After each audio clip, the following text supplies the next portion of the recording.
Hey friends, Shay here. So today we are here for a long-awaited video for you. These are my best books of 2022.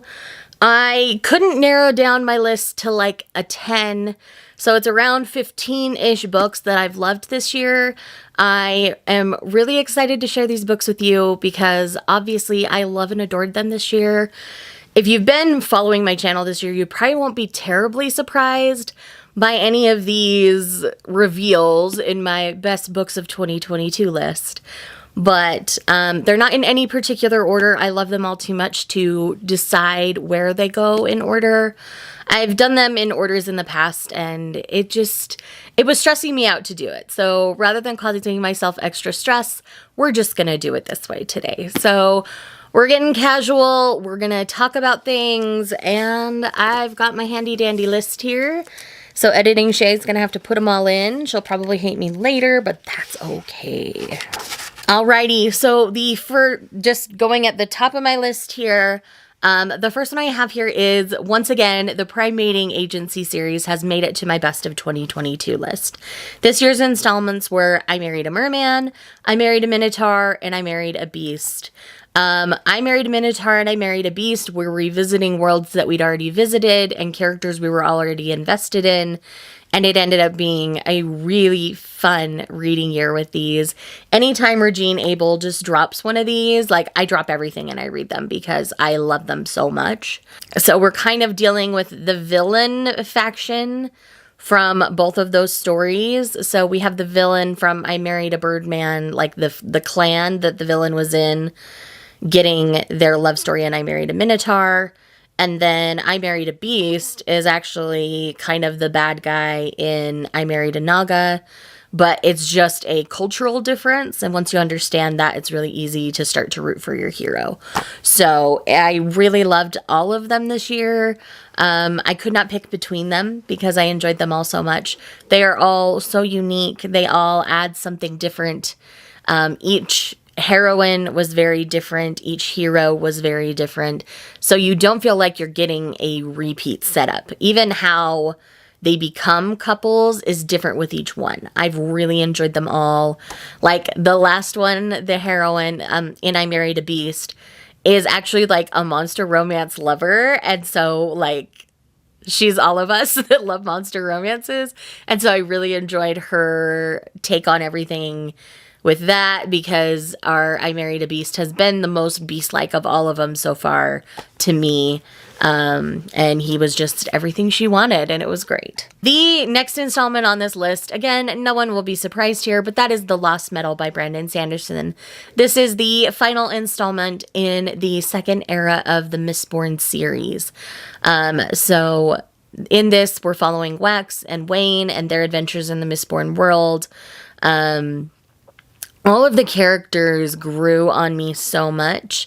The ending of this book in particular was a little more predictable than the ending of the first series to me, but I don't think that's necessarily a bad thing. There were still enough things that made it feel unique that I still really loved it and enjoyed it. And I've been reading Sanderson so long, maybe that's why I wasn't so surprised, but it led up pretty easily to it. So with that said, I still love the series a whole lot. I actually reread all of Mistborn this last year, and I'm so glad I did, because there were so many details I'd forgotten that it was really great to go back and refresh everything, so everything made complete sense when I dove into The Lost Metal. So if you're considering doing that, I would definitely recommend doing that, because I feel like it enhanced my reading experience. The next thing on this list I have is All Roads Lead Here. I even reread this book this year. I am madly in love with Roads. This is by Mariana Zapata. This is a slow burn contemporary romance in which we're following a woman who is returning to the town where her mother disappeared, and she's trying to connect to her mother. She's felt very lost for a while, and so she's trying to come back to her roots. She arranges a rental, all those kinds of things, and finding a rental in that very small town was very hard. So when she shows up, this man comes barging into the garage apartment she rented, saying, "What are you doing on my property?" not realizing that his teenage son had rented out this garage apartment. In that, it already sets up this kind of almost enemies to friends to more situation. I really loved our heroine. I really love Rhodes. Rhodes is just the grump with a heart of gold. He's been burned really bad by women in the past and really just doesn't know what to do when he feels so attracted to our heroine. And I just love it. I love it so much. Like I said, this is one that I've already reread this year, like in 2022. So that says a lot, that I immediately was like, it's become like a comfort audiobook listen for me. So when I'm feeling down or feeling a little slumpy, it's one that I can put on and it's like, oh yeah, I do love to read. Come on. I love Rhodes. Let's go.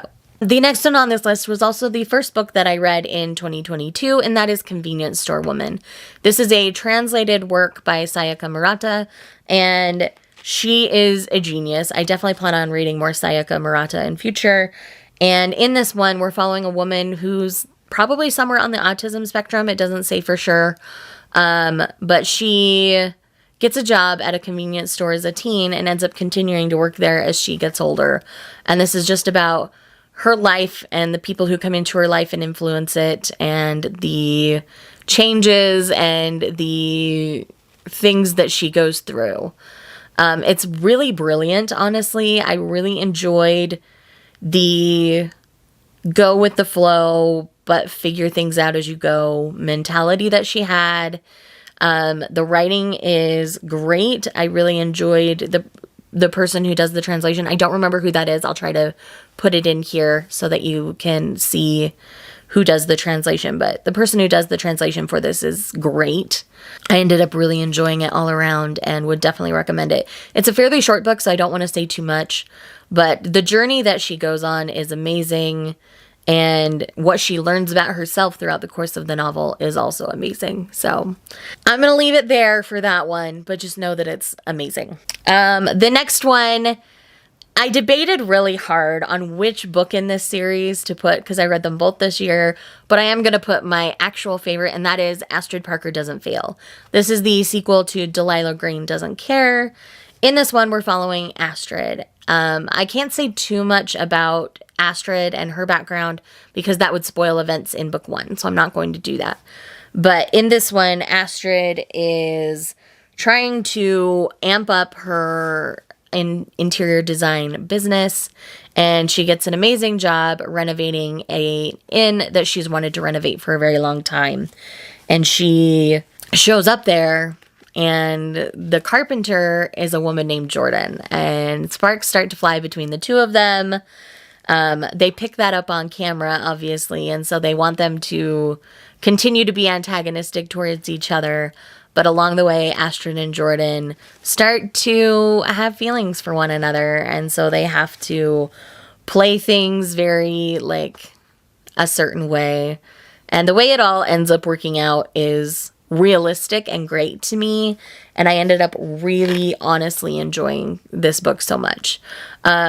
I felt like it had a little more depth than Delilah Green to me, which is why I preferred it to Delilah, though I gave them both 5 stars this year. They're both brilliant. I definitely plan on reading more Ashley Herring Blake, not just in this series. I know she has some middle grades that are also brilliant, but I haven't gotten around to them yet, so I'm hoping to maybe pick some of those up later in the year. The next one I have here is The Crescent Spell by Zoe Abrams. This is a Howl's Moving Castle inspired Why Choose romance. And I loved everything about this. Everything. We're getting the sequel very, very soon, and I'm so excited. And I truly enjoy this series so much. In this one, we have a woman who doesn't think she has magical powers, but she actually does. And she ends up tied to these 3 men magically. And how things move forward and progress from there, I'm not going to share with you because that would spoil things. But we have a character based on Howl. We have a character based on Califer. And then we have a character based... There's a couple people they could be, but I'm going to leave that to myself because that could change in the future. But anyways, The Crescent Spell is amazing. I read this through KU. and I would definitely recommend checking this one out. The next one on this list is another one that will surprise no one, and that is House of Sky and Breath by Sarah J. Maas.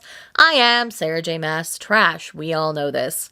And say what you want about her and whatever's going on there, but I love her books. I think they're fun. They are like popcorn candy to me, even though they're huge. They are just almost comfort reads for me at this point. And I just really enjoy the dynamic. I'm probably going to have to reread all of them now that she's trying to connect all her series together. But yeah. So anyways, really enjoyed House of Sky and Breath. I liked the direction that Bryce's story went in the second installment, and Hunt's as well. I feel like the character and plot development was a lot stronger in book 2 than it was in book 1. So there's that. The next one I have here is Violetta by Isabel Allende. In this one, it's a family saga style story where we're following the life of Violetta from when she's a young girl to when she's grown and old. So we see every person that she interacts with in her life that plays a vital role. And I honestly don't want to say too much. So it centers around pandemics. I will say that. But it is absolutely brilliant. I think it's better to go into this one not knowing too much and just to go and enjoy it, because I feel like it truly just is better to know less and just go in knowing it's a family saga. Takes place basically from the flu pandemic to the most recent pandemic. So the next one I have on this list is Second First Impressions by Sally Thorne. Now, this is my favorite Sally Thorne that I've read to date. I liked this one better than I liked The Hating Game. The Hating Game, there were just too many things that felt too convenient for me. Where in Second First Impressions, it had a little bit more of that like Pride and Prejudice feel, where the man made a really bad first impression on the girl, but he's immediately like trying to make it better and trying to make it right. And I really loved everything about that, and it was so good. And it centers around a care facility, so there's old people interjecting all their fun stuff, which is something I just really love, like Return to Me, which is a really old movie with David Duchovny and Minnie Driver.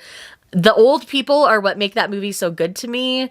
And that's kind of what happened here, is all the people in the like care facility that they were kind of at, or like the retired living area that they were in, made the book all that much better to me. So if you don't like that trope, that may not be for you, but I really loved how that played into everything. I really liked both our characters, and it was just a really good time. Like, this is a book that people, like, I didn't hear a lot of people saying really positive things about it, honestly, when it first came out, but I really loved it. Like, this is my favorite Sally Thorne so far. And I'm hoping to read 99% Mine soon. I've got that one on my TBR, so I'm hoping to get to that one soon. And then I'm thinking I'll save the Angelica Frankenstein one for this upcoming spooky season. The next one I have here is my favorite Christine Feehan of the year, and that is going to be Dark Whisper. Dark Whisper is book 30-something in the Carpathian series. In this one, we are dealing with wolf shifters as well as our Carpathians, and they call themselves Lycan, obviously, and the mate of one of our heroes, he's an ancient hero, is like the princess of all the Lycan. And she's been raised her entire life to know that she may someday meet her mate. If she doesn't meet her mate by a certain time, she's supposed to get married and have a girl with someone else and then teach them all the ways that they'll need to be for their warrior. And it was so lovely and so like sweepingly romantic in a very unique way that I just loved it. Like, this one doesn't really get like super steamy or anything till like towards the very end, which is not common for Carpathian novels.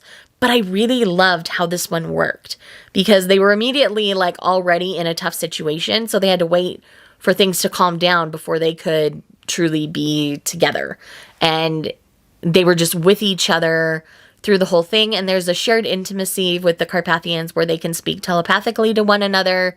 So before they even see each other in person, they're speaking telepathically to one another. And there's just something sweepingly romantic about the moment they actually see each other after they've already been speaking telepathically and things like that. It's just, oh, it's so good. It's so, so good. The next one here is the only YA that I have on this list, and that is Yumi and Her Heartstrings by Melissa C. I have a whole reading vlog dedicated to this video, so I will leave it in the corner for you. I think it's this corner. I can't remember. But I absolutely love and adore everything about this book. This has been one of my favorite books that I've read in a very long time.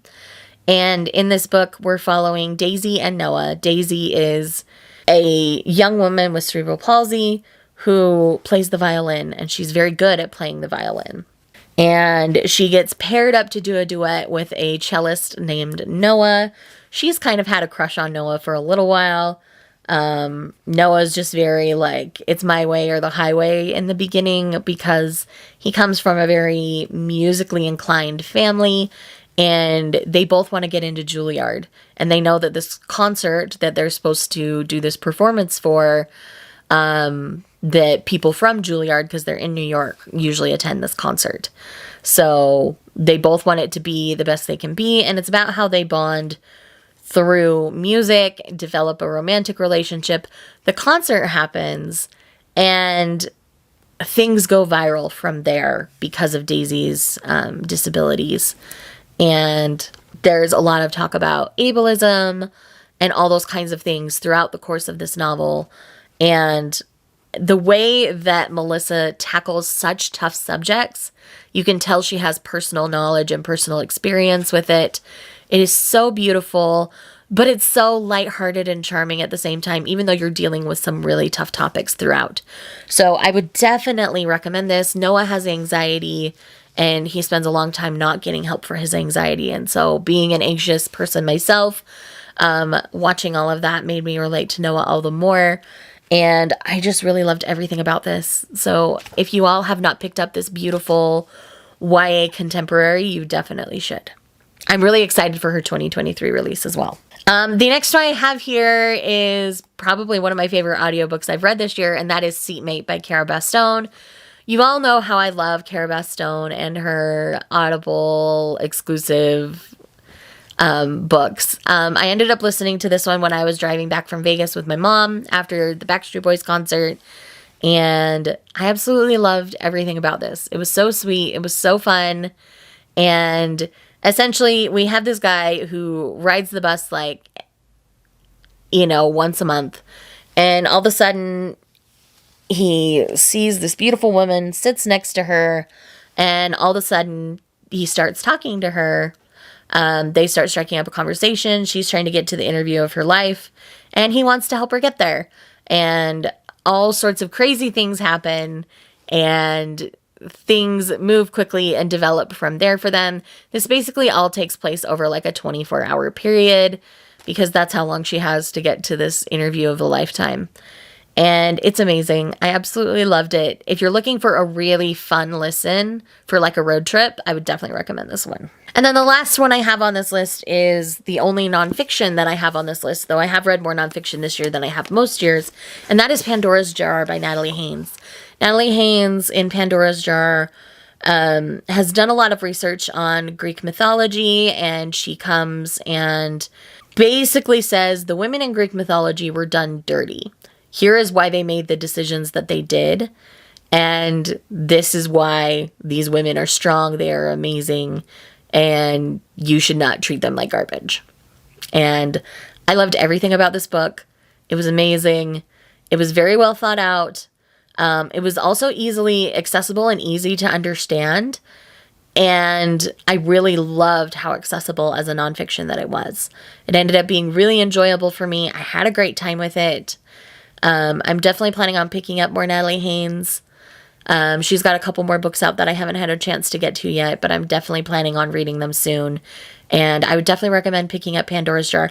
I picked it up because it was a Barnes & Noble monthly pick. during the summer, and it was one of the only nonfiction picks that looked interesting to me, so I decided to try it, and it ended up being fantastic. The Barnes & Noble monthly picks are better than people think, so if you're ever curious about them, like, feel free to DM me, and I'm happy to tell you my thoughts on them.